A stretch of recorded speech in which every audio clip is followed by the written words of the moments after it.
fighting a war of attrition. In that we kill. বাংলাদেশে এ পর্যন্ত মোট ৩টি বড় গণ অভ্যুত্থানের পর প্রতিবারই আওয়ামী লীগ জনগণের কাছে ক্রমশ অপ্রিয় হয়ে উঠেছে, আর প্রতিবারই ক্ষমতার কেন্দ্রে উঠে এসেছে BNP. Begum Khalida Zia, the woman who's become the focus of the campaign against ১৯৭৫ সালের ১৫ই আগস্ট সপরিবারে বঙ্গবন্ধু হত্যাকাণ্ডের মাধ্যমে বাকশাল তথা আওয়ামী লীগ ক্ষমতাচ্যুত হবার পর ৩ নভেম্বর ব্রিগেডিয়ার খালেদ মোশাররফের নেতৃত্বে ক্যু সফল হলে আওয়ামী লীগের ফিরে আসার সম্ভাবনা দেখা দেয়। কিন্তু ৭ নভেম্বর সিপাহী জনতার পাল্টা অভ্যুত্থানের পর জিয়াউর রহমান ক্ষমতায় এসে বিএনপি প্রতিষ্ঠা করেন, যা পরবর্তী সময়ে দেশের অন্যতম প্রধান রাজনৈতিক শক্তি হয়ে ওঠে।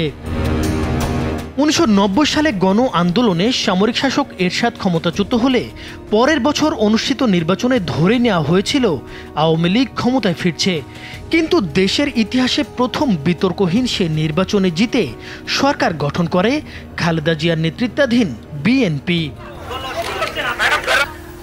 আর ২০২৪ সালে ছাত্র জনতার রক্তক্ষয়ী গণ অভ্যুত্থানে শেখ হাসিনা সরকারের পতন ঘটে। যদিও বিএনপি এখনও ক্ষমতায় আসেনি, তবে রাজনৈতিক বিশ্লেষকরা মনে করেন বিএনপি এই অভ্যুত্থানের সবচেয়ে বড় সুবিধাভোগী এবং ভবিষ্যতে ক্ষমতায় ফেরার প্রবল সম্ভাবনা তৈরি হয়েছে। ইতিহাস পর্যালোচনা করলে দেখা যায় প্রতিবারই গণ অভ্যুত্থানের পর আওয়ামী লীগ জনগণের কাছে নেতিবাচকভাবে প্রতিভাত হয়েছে আর লাভবান হয়েছে বিএনপি। তবে এবার পরিস্থিতি কিছুটা ভিন্ন। জন্মের পর থেকেই বিএনপির প্রধান রাজনৈতিক প্রতিপক্ষ আওয়ামী লীগ এখন মাঠে না থাকলেও ছাত্র আন্দোলনে নেতৃত্ব দেওয়া বিপ্লবীদের হাত ধরে উত্থান হতে যাওয়া নতুন রাজনৈতিক শক্তির মুখোমুখি হতে হবে বিএনপিকে।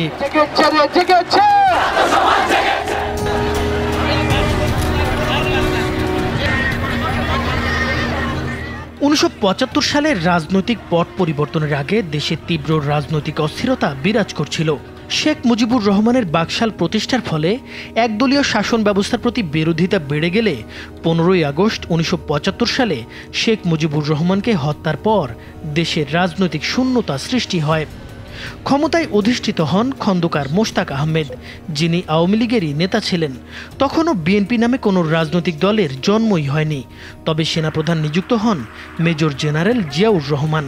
মুক্তিযুদ্ধের প্রথম প্রহরে অনুপস্থিত বঙ্গবন্ধুর পক্ষে স্বাধীনতা ঘোষণা করে যিনি আপামর জনতার কাছে আগেই পরিচিতি পেয়েছিলেন।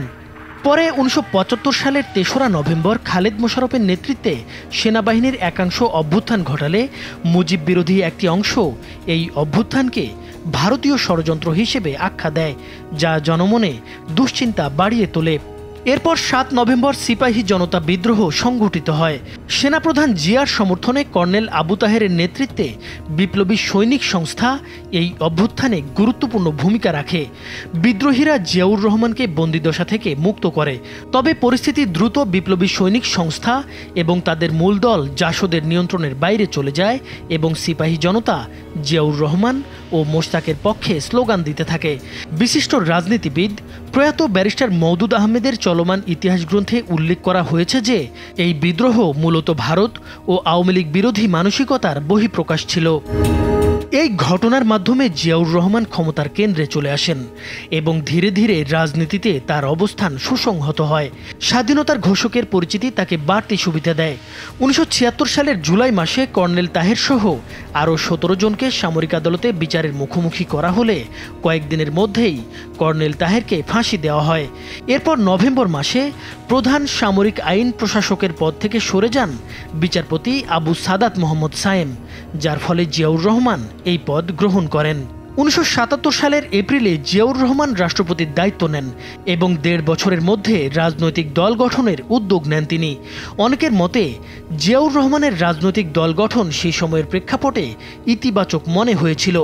গবেষক মহিউদ্দিন আহমেদ বলেন, আওয়ামী লীগের বিরোধিতার মাধ্যমে বিএনপি নিজেদের জনপ্রিয়তা বাড়াতে সক্ষম হয়েছিল এবং জিয়াউর রহমান রাজনৈতিক কৌশলে সফল হন।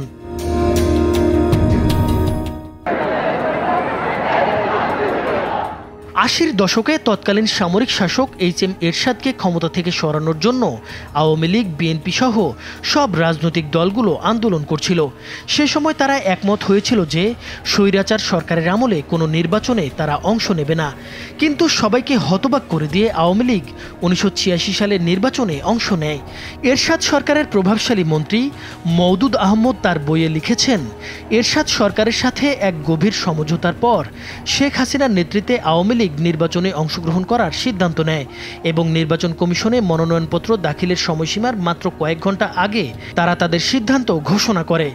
রাজনৈতিক বিশ্লেষকরা মনে করেন এই বিষয়টি পরবর্তীতে বিএনপিকে রাজনৈতিক সুবিধা দিয়েছিল। নির্বাচনে আওয়ামী লীগ অংশ নেবার কারণে জনগণের মধ্যে আওয়ামী লীগ সম্পর্কে একটি নেতিবাচক ধারণা তৈরি হয়। ফলে 1991 সালে যখন নির্বাচন অনুষ্ঠিত হয় তখন জনগণ শেখ হাসিনার পরিবর্তে বেছে নেয় আপসহীন নেত্রী উপাধি পাওয়া খালেদা জিয়ার নেতৃত্বাধীন বিএনপিকে। লেখক ও গবেষক মহিউদ্দিন আহমেদ মনে করেন, খালেদা জিয়া জিয়াউর রহমানের স্ত্রী হিসেবে দলে এলেও নেতা হয়ে উঠেছিলেন এরশাদ বিরোধী আন্দোলনের মধ্য দিয়ে। এই ফসলটা তিনি ঘরে তুলেছিলেন 1991 সালে নির্বাচনে জয় পেয়ে সরকার গঠনের মাধ্যমে। 6 মাস আগে 2024 সালের আগস্টে ছাত্র জনতার গণ অভ্যুত্থানের ফলে শেখ হাসিনা ক্ষমতা ছাড়তে বাধ্য হলে দেশের রাজনীতির নিয়ন্ত্রণ ফের আওয়ামী লীগ বিরোধী শক্তির হাতে চলে যায়। এই পরিবর্তনে সবচেয়ে বেশি লাভবান হয়েছে বিএনপি ও জামায়াতে ইসলামী। শেখ হাসিনার শাসনামলে যেসব বিএনপি নেতা মামলা ও দমন পীড়নের কারণে আত্মগোপনে ছিলেন তারা এখন সক্রিয় হয়ে উঠেছেন। এছাড়া রাষ্ট্রপতির আদেশে মুক্তি পেয়েছেন খালেদা জিয়া এবং বিএনপির আরও কয়েকজন সিনিয়র নেতা। তাছাড়া বিএনপির নেতাদের বিরুদ্ধে থাকা কিছু রাজনৈতিক মামলাও বাতিল করা হয়েছে। আওয়ামী লীগের শাসনামলে লন্ডন প্রবাসী বিএনপি নেতা তারেক রহমানের বক্তব্য নিষিদ্ধ ছিল, কিন্তু এখন দেশের গণমাধ্যমে তার বক্তব্য প্রকাশিত ও প্রচারিত হচ্ছে।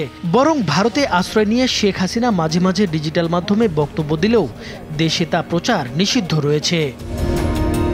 রাজনৈতিক বিশ্লেষক সাইদ ইফতেখার আহমেদ বিবিসি বাংলাকে বলেন, 1975 ও 1990 সালে আওয়ামী লীগের ভাবমূর্তি জনগণের কাছে নেতিবাচক হয়ে ওঠে, যার সরাসরি রাজনৈতিক সুবিধা পেয়েছে বিএনপি। অনেক বিশ্লেষকের মতে যদি বিএনপি ও আওয়ামী লীগের বাইরে আরেকটি কার্যকর রাজনৈতিক শক্তি থাকত তাহলে বিএনপি এত বড় সুবিধা পেত না। তবে এবার বৈষম্য বিরোধী ছাত্র আন্দোলন ও জাতীয় নাগরিক কমিটি একটি নতুন রাজনৈতিক দল গঠনের ঘোষণা দিয়েছে। তারা মনে করেন বিদ্যমান রাজনৈতিক দলগুলো জনগণের আকাঙ্ক্ষা পূরণে ব্যর্থ হয়েছে, তাই ছাত্র তরুণদের নেতৃত্বে নতুন রাজনৈতিক শক্তি গড়ে তোলা দরকার।